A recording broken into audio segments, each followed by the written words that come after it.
Hey there, I'm Bailey and welcome to my channel where we discuss all the tips and tricks necessary for you to live a life of adventure. If your dream is to backpack in the Canadian Rockies in places like Banff, Jasper, Yoho, Kootenai, what have it, or if you are planning your Great Divide Trail through hike, then this is the video for you because I'm going to be talking about the different permits that you will need in order to backpack in those areas.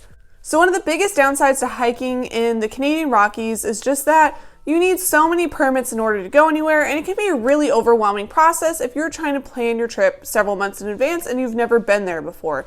So my friend Quill and I both thru-hiked the Great Divide Trail together in 2019, and we definitely had our fair share of permit struggles. So I just want to put some information out there to kind of help you guys plan your trips. Okay, so the first thing you need to know is that you will need to get a Canadian Discovery Pass. So for you Americans out there, this is essentially the equivalent of the America the Beautiful Pass. So it is an all-encompassing access pass in order to get into the national parks. Now I will say for the Great Divide Trail that we never had anybody ask us if we had a Canadian Discovery Pass. However, I would strongly encourage you to get one just to help support the system and the infrastructure and continue to build that goodwill towards thru hikers with the Canadian National Park system. So this pass runs about $70 currently. So again, pretty comparable to, other systems in other countries.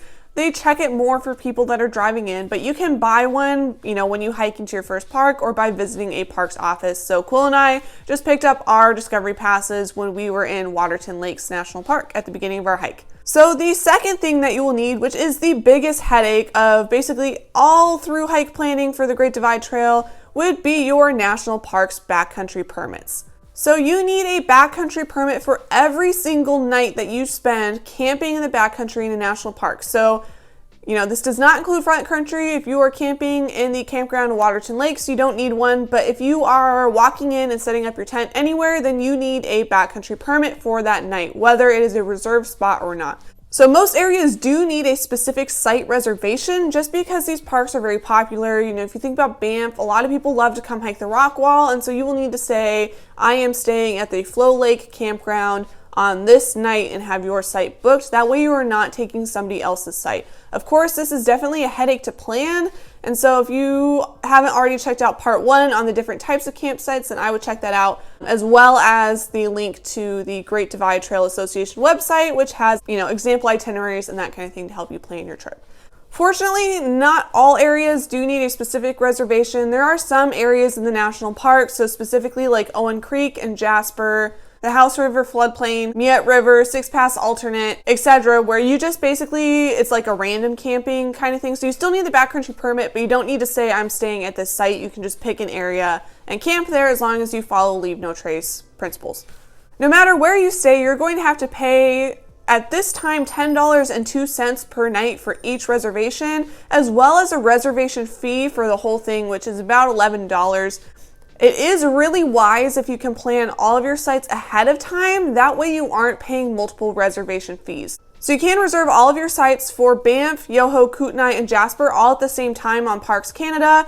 They all open the same day for reservations. You can do them all online or call over the phone to get those done. That way you're only paying the $11 once instead of paying multiple times. So every time you split up or change a reservation, or if you do them in chunks, then you're going to be paying multiple fees. So it's also wise if you're through hiking or hiking with another person that you kind of plan that ahead and maybe just have one person reserve all of your sites at the same time to reduce the number of reservation fees that you are paying.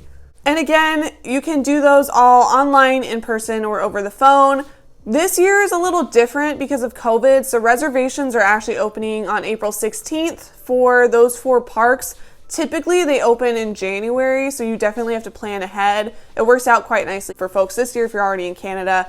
Do know that Waterton is a little bit different than the other parks. You can't reserve online, so you need to call, and currently it is 90 days in advance for the reservations. I will say for a lot of people, you might not need a reservation for Waterton.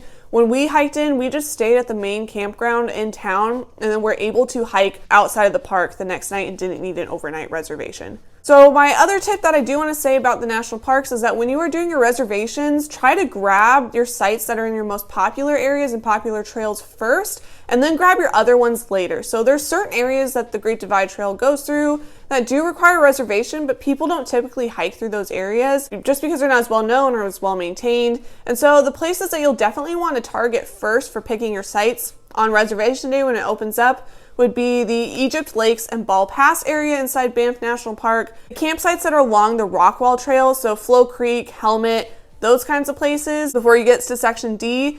And then the sections that are on the Skyline Trail in Jasper National Park. So these are from after Malign Lake all the way basically until you get to Jasper. So places like Little Shovel and that area of Jasper National Park. So try to grab those first, and then those other sites, they do get booked, but less people tend to go there, so you can grab those without worrying about somebody taking the day that you want. So there are 3 provincial parks that also require backcountry permits. So those would be Peter Lougheed Provincial Park, Mount Assiniboine Provincial Park, and Mount Robson Provincial Park.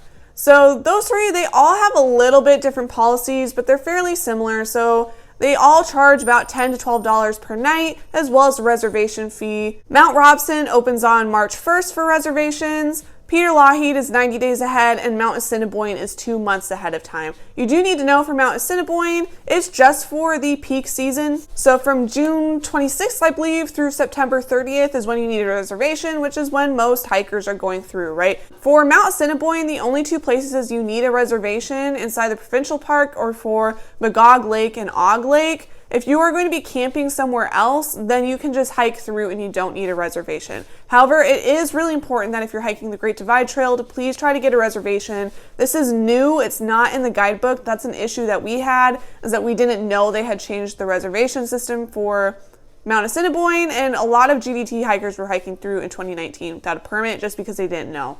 So the nice thing is if you're hiking in any other sections or any other areas that are along that Continental Divide corridor, then you won't need a reservation, or you can at least get it day of as a walk-up. So do stay tuned. At some point, I don't know when, I am going to try to put out a part 3 to this series, which is going to include places you can stay in the national parks to minimize the number of reservations you need to get. If you're like me and you're not from the Canadian Rockies and not familiar with the area, then it really is really overwhelming to try to get your permits just because you don't know the areas that are busy or how to get around some of the hassle of dealing with these permits, but you still want to do it the right way, right? So hopefully there should be a part 3 where I'll go through which areas you can reserve that are easier to get a reservation so you can miss some of the crowds and not have as many permit struggles. So until that video comes out, if you have any specific questions that I can try to answer, be sure to let me know down in the comments, and otherwise, have happy trails.